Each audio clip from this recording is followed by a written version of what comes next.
400 people lived here. You would never know. The true story of Falk, California. The Redwood mill town, the forest erased. 6 miles inland from Eureka, on the far northern coast of California, a trail follows an old road up a narrow valley through Redwood. It is one of the quietest places in the state. Water runs somewhere below you. Fog moves through the canopy. Sword fern crowds the path, and the light comes down, green and thin. For most of the walk, there is nothing to look at but forest. And then you start noticing things a forest does not make. The ground is too flat and too straight, and the flatness runs a long way in both directions. There is a cut stump in the moss. There is a door frame with no house around it. There are trees growing up through the places where rooms used to be, and the forest has closed over all of it, because nothing here was ever cleared again. 400 people lived here. There was a mill, a store, a post office, a school, a church, 2 cookhouses, and a dance hall with pianos in it. And the strangest thing about this place is not that it vanished, it is how completely it vanished, and how recently, and how much of the vanishing was done on purpose. This was Wiyot country long before it was timberland. The Wiyot lived on Humboldt Bay, and up the rivers that fed it, including this one, and they were still here when the mills arrived, dispossessed and killed in the decades that opened the county to logging. Every acre in this story was bought and sold as though that had not happened. What stood in the valley then was forest of a kind that barely exists now. Coast redwood grows in a narrow strip of fog along northern California, and in Humboldt County it reached its limit.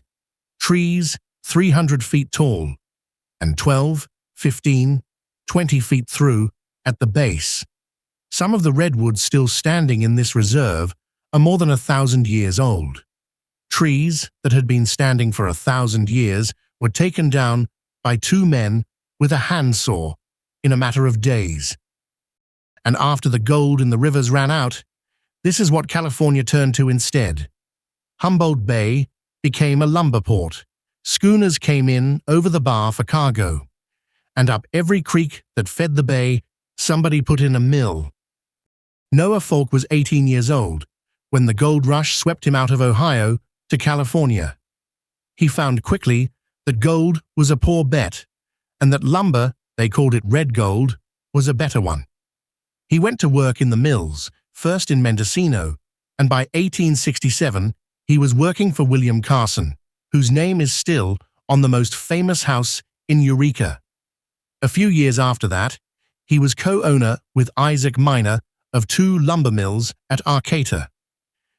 Then the easy timber near the bay ran out, and the industry moved inland.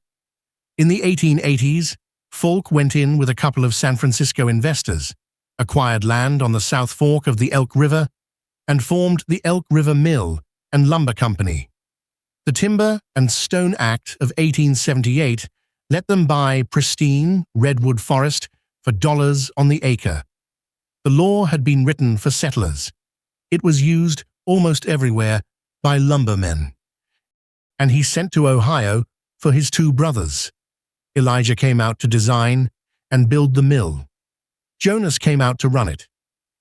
In 1884, the town of Falk was officially formed. There is a ranger at the site now, Julie Clark, who wrote a book about the place, and she explains a town like this better than anyone. There was a small period in American history, she says, when we didn't have automobiles but had extraction in remote areas. Timber companies needed pop-up towns. So the company built one and owned all of it. The mill stood on the valley floor with a log pond in front of it. Ox teams dragged the logs down at first, and later steam donkeys, a boiler and a winch on a sled, screaming and smoking in the middle of the cut, hauling logs in on a cable. The river carried timber down toward the bay, but Falk also had its own railroad. The Bucksport and Elk River Railroad ran the finished lumber to Bucksport on the bay, where it went out to markets around the world. That site is the Bayshore Mall today. The town kept a barn for the locomotive and housed the train crew along with everybody else. Around the mill stood the rest of it, dormitories for the unmarried men, and bachelor cabins climbing a hillside cut down to raw stumps. Modest houses for families with washing on the line and fruit trees in the yard. 2 cookhouses, a general store, a post office, a dance hall, and nearby a school and a congregational church. Noah Falk did not live in any of it. He kept his family in a grand house in Arcata on the finest viewpoint in town, the site where a grocery store stands today. 400 people lived here at the peak, and the men worked 10-hour days. They came from many states and many countries, and the company had made a deliberate effort to recruit experienced lumbermen out of Scandinavia, so Falk became a tight-knit, multilingual town. It is worth saying plainly, because the ruins invite a grimmer story. The reminiscences people left behind describe generally happy lives here. There are photographs of them, and they are worth looking at closely. 3 women in aprons standing with 3 little girls in dresses in front of a wooden building, everyone holding still for the camera. Loggers lined up with a saw, longer than a man is tall, and behind them, picture after picture, a hillside with nothing left on it but stumps. Felling an old-growth redwood was slow, skilled, dangerous work done by hand. A crew notched the trunk and drove in springboards, planks wedged into the tree that a man stood on, 10 or 15 feet up, to get above the swollen base. 2 of them worked a cross-cut saw back and forth for hours, sometimes for days, on a single tree. They cut the face, sawed from behind, wedging as they went, and laid a bed of brush to catch the trunk so it would not shatter when it came down. And then it came down, and the ground moved when it landed. The best years came after April of 1906, when San Francisco burned.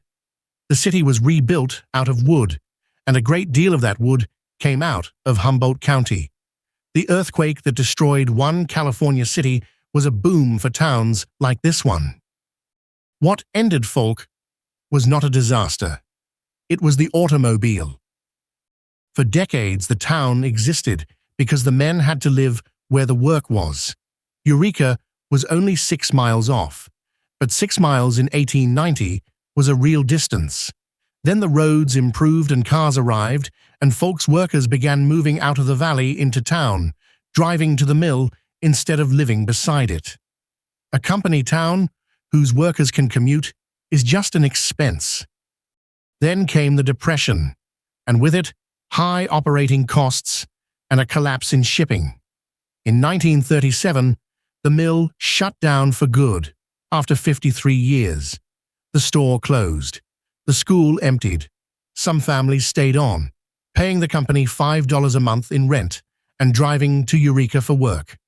But by 1940, the population of Falk was 12, and 9 years after that, the railroad tracks were pulled up.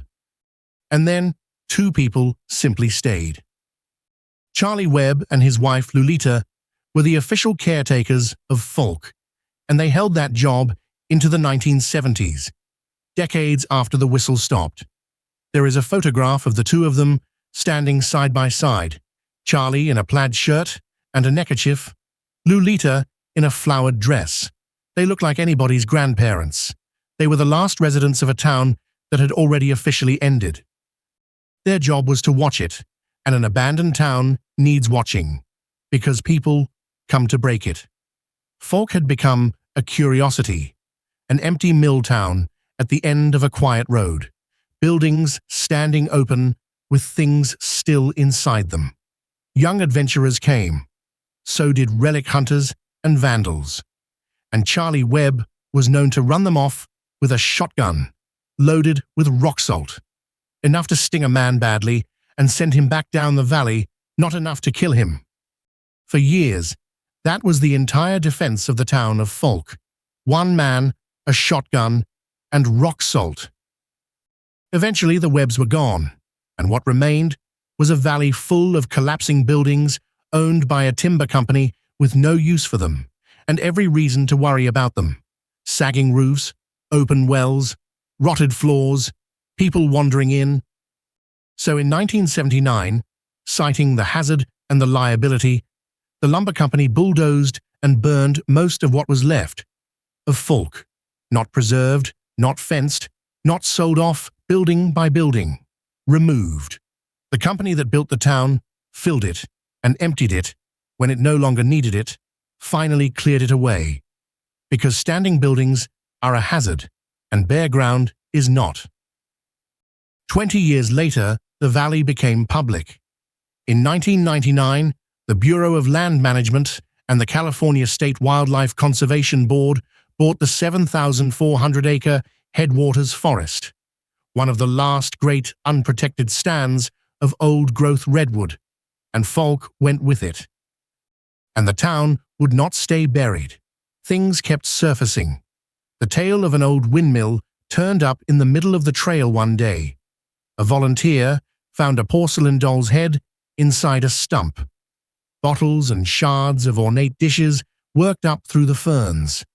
From the late 1990s onward, students and staff from Humboldt State University, now Cal Poly Humboldt, spent more than 14 years excavating the site, digging out the engine house and a bachelor's cabin, dating the ground by whether the nails in it were square or round, and cataloguing what people here actually ate, what medicines they had, what tools they swung.